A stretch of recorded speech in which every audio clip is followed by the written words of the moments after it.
What's up guys, Sal here. So for years, Samsung has followed a dual flagship launch strategy. The Galaxy S series is revealed early in the year, whereas the Note sees the light of day in the second half of the year. But 2021 is different. Samsung said they are not going to launch the Galaxy Note 21 this year. Instead, they'll skip it entirely and launch the Galaxy Note 22 next year. They gave two reasons for that. First is they couldn't separate the Galaxy Note 21 Ultra from the S21 Ultra. Second, Samsung said there's a global chip shortage and it's hard to make phones because of that, and that's why they won't launch the Galaxy Note 21. But it felt like a flawed explanation, especially the chip shortage part, because none of other Samsung flagships are getting affected by it. Samsung sells around 10 million Galaxy Notes per year, and that number has reduced recently ever since the prices went insane. So for a company that sells over 300 million smartphones each year, it shouldn't be hard to arrange around 5 to 7 million chips for the Note 21.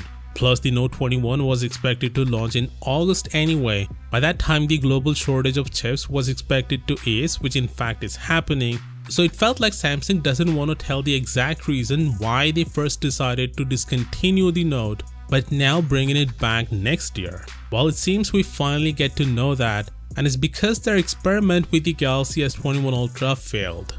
Despite the S21 Ultra getting another useful feature of the Note, that's compatibility with the S Pen, the Note users didn't migrate to the S series. And I think there's a simple explanation for that. You see, the Note users buy a Note phone for two reasons. First, for the S Pen that has a dedicated slot in the phone itself, and second, for its signature square design. The S21 Ultra has neither of those, so no wonder why the handset failed to attract the loyal Note fan base. Interestingly though, the S21 lineup was actually doing much better in terms of sales in the first month of its release, but it seems the sale went downhill ever since. Anyway, I'm actually happy that the phone didn't do well, because as a result, the Note is coming back.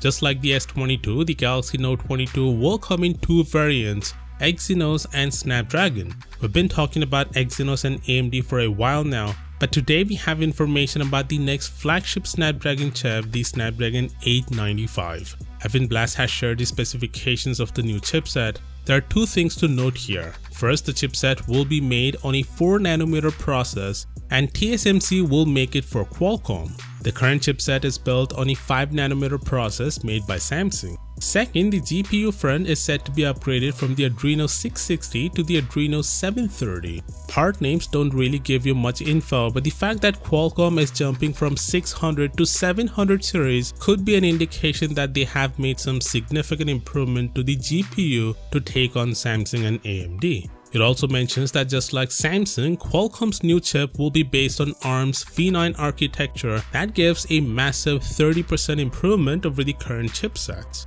Other things mentioned here don't really mean much, as they're just part names that don't give any info. But it will be interesting to see whether or not Samsung also adopts 4nm tech for the Exynos or sticks to the 5nm. In any case, the Galaxy S22 and the Galaxy Note 22 next year will see some big performance gains both in CPU and GPU. First, do consider subscribing for all the latest tech news, and as always, I'll see you tomorrow.